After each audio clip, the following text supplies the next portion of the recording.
팔은 안으로 굽는다고 제 자식 챙기는 거죠? 트럼프 정부의 보호무역주의가 한바탕 전 세계를 휩쓸 시기였지.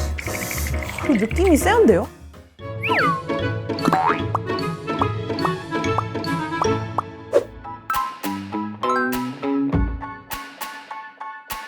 오키나 잘 지냈지? 벌써 3번째 무역통상 수업이구나. 쌤이 알려주신 대로 복습하면서 아주 잘 지내고 있었어요. 복습은 참 중요하지. 잘하고 있어? 오늘은 어떤 공부를 하게 될지 궁금하지? 네, 기대돼요. 오늘의 주제는 바로 미국 구제 제도의 운영과 전망이야. 그럼 본격적으로 수업 시작해볼까? 네, 알겠습니다. 오늘의 주제에 대해 얘기하기 전에 트럼프 정부의 무역 구제 제도에 대해 알아봐야 해. 트럼프 정도라면 2020년까지의 무역 구제 제도인 거죠? 그렇지. 우선 무역 구제 제도에 대해 설명하자면 불공정한 수입 때문에 국내 산업이 피해를 입거나 그럴 가능성이 있는 경우에 제지를 가할 수 있는 제도인데 공정한 수입일지라도 역시 적용할 수 있는 제도야. 트럼프 정부 때는 보호무역주의 열풍이 불면서 무역 구제 제도가 엄청 남용되었지. 한마디로 팔은 안으로 굽는다고 제 자식 챙기는 거죠? 역시 이해를 쉽게 잘하는구나. 앞에 자료를 한번 볼래? 이 그래프는 미국의 대세계 무역규제 신규 조사기 추이를 나타낸 자료야. 2002년 이후로 비교적 평균적인 건수로 조사되다가 2020년 폭등한 거 보이니? 120건? 2019년에 50건인 걸 보면 거의 2배 이상 늘었네요? 그러다가 바로 다음해인 2021년에는 35건으로 확 줄었어. 이때부터 바이든 정부였잖아요. 바이든 정부는 자유무역주의인가요? 그렇게 생각할 수도 있는데 무역 관계는 너무 복잡하기 때문에 흑백 논리로 나눌 수 없단다. 신규 조사 개시 건수가 줄었다고 해서 자유무역주의는 아니라는 말이지. 한 가지 확실한 건 신규 조사 건수가 줄었다는 것으로 바이든 정부는 트럼프 정부보단 무역 구제 제도를 비교적 합리적으로 운영하고 있다는 건 알 수가 있어. 어떤 이유로 신규 조사 건수가 줄어든 거예요?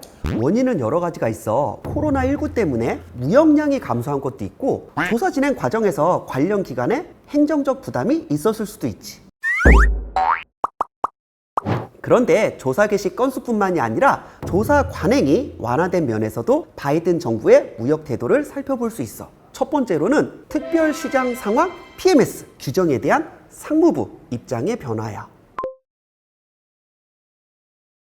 WTO 반덤핑 협정 제2.2조는 수출국 국내 시장의 특별한 시장 상황 때문에 덤핑 마진 산정에 적절한 비교를 할 수 없을 때 제3국 가격이나 구성 가격을 사용할 수 있다고 규정하고 있어.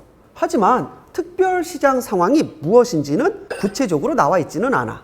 정확히 어떤 상황인지를 알아야 대비할 수 있는 거 아니에요? 그렇긴 하지. 2017년 4월 한국산 유정용 강관에 처음으로 PMS 조항이 적용됐는데 그 같은 이유로 많은 사람들이 청구를 요청한 거야. 그런데 2021년 상무부는 PMS 조항을 적용해달라는 대부분의 케이스에서 제소자의 주장을 기각했어. 그 많은 청구를 기각한 이유는 뭘까요? 특별시장 상황을 입증할 증거가 불충분했기 때문이지.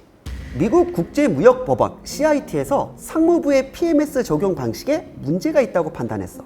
그러면서 파기환송건이 증가하고 상무부는 PMS 적용이 과연 옳은 것인가? 라는 생각을 끊임없이 하게 된 거지. 우리나라도 그동안 정말 많은 PMS를 적용받았는데 기존 조사에선 PMS가 있다고 했다가 작년 연례 재심에서는 없다는 판결을 많이 받았어. 그래도 우호적인 입장으로 바뀌는 것 같아서 다행이에요. 앞으로 상무부가 어떤 입장을 취할지 계속 지켜봐야 해. 그리고 두 번째는 불리한 이용 가능 사실 적용이 줄었다는 거야.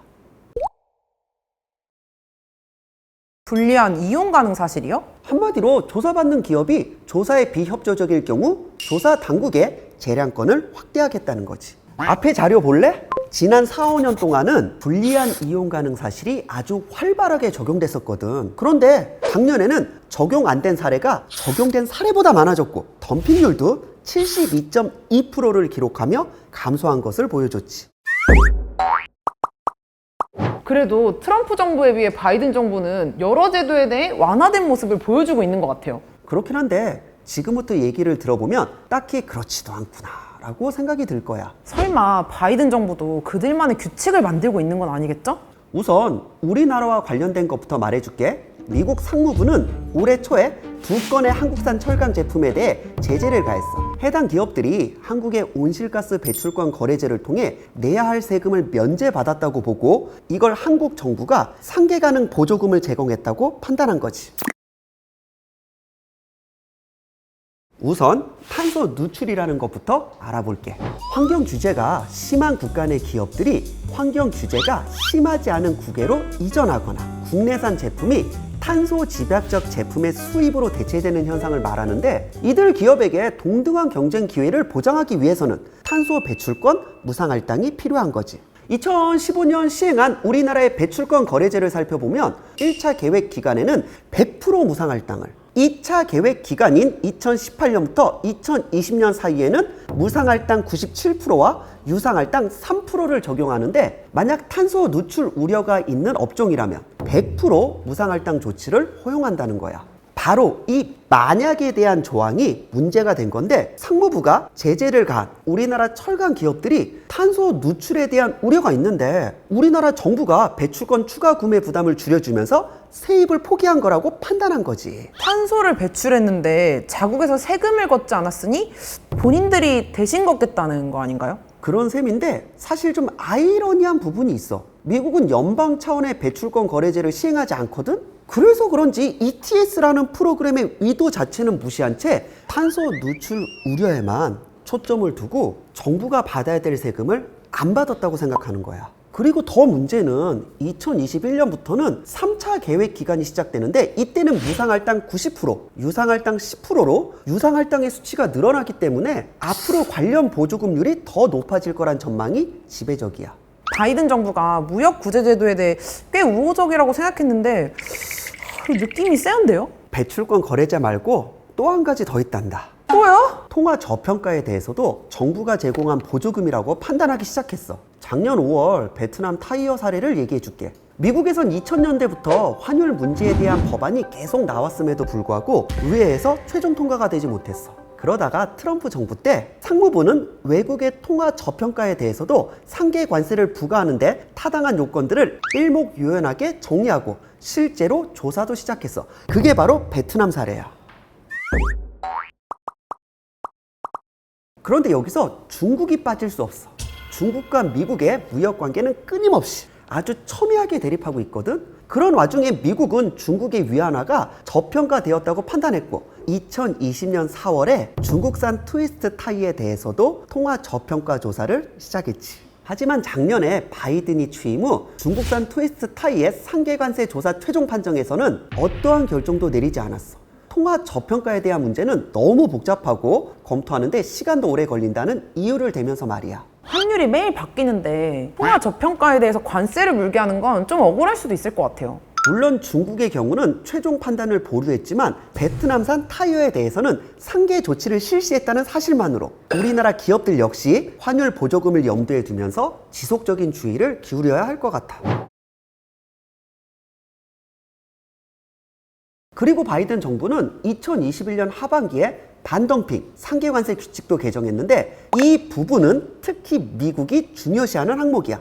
주요 개정 항목으로는 신규 수출자의 재심, 조사 범위 대상 결정 조사, 우회 조사, 대상 물품 조사 등의 세부 절차와 관세 행정 방식을 명확히 했다는 것들이 있어. 우회 조사는 기존의 조사 대상 범위 결정 조사에서 따로 분리해서 새로 만들었는데, 직권조사 개시나 우회 유형별 상무부 검토 사항 등을 명백하게 규정지었어. 절차적인 부분에서 좀 더 효율적으로 개선된 건가요? 그렇지. 절차적인 측면을 개선하면서도 반덤핑, 상계관세 부과 명령을 효율적으로 집행하기 위해 많은 준비를 한 걸 알 수 있어. 쌤, 마지막으로 질문 하나만 더 해도 될까요? 물론이지. 어떤 게 궁금하니? 무역 구제 제도에 대해 바이든 정부는 온건한 편이라고 생각을 했는데 트럼프 정부와 마찬가지로 공격적인 태도를 보이고 있는데요. 앞으로 어떤 태도를 보일지 너무너무 궁금해요. 바이든 정부는 무역 구제 제도에 대해 트럼프 정부와는 달리 완화된 모습을 보여줬지. 하지만 무역 제한 조치와 관련된 트럼프 정부의 행위를 대부분 따라하며 공격적인 모습 또한 유지하고 있어. 중국과의 무역 전쟁이 미국에겐 가장 큰 화두이기 때문에 보호무역주의적 기조가 쉽게 바뀌긴 어려워 보여. 그럼 우리나라는 어떤 대비를 해야 할까요? 앞으로 우리 정부와 기업들은 미국 무역 구제 제도와 관련된 규칙들을 꼼꼼히 살펴봐야 하고, 개별 기업의 덤핑 행위뿐만 아니라 외국 정부의 보조금이 우리나라 기업에 어떤 영향을 미칠지도 잘 따져보고 주도 면밀하게 규제해야 한단다. 자칫하면 국내 기업들이 손해를 볼 수 있는 상황이니까 진짜 잘 따져봐야 되겠네요. 선생님이 쉽게 잘 설명해 주셔가지고 이해가 너무 잘 됐어요. 선생님 저 이러다 무역학 박사 되는 거 아니에요? 통상 수업이 다 끝날 때쯤엔 그런 모습을 기대해도 될 것 같은데? 기대해 주세요, 쌤.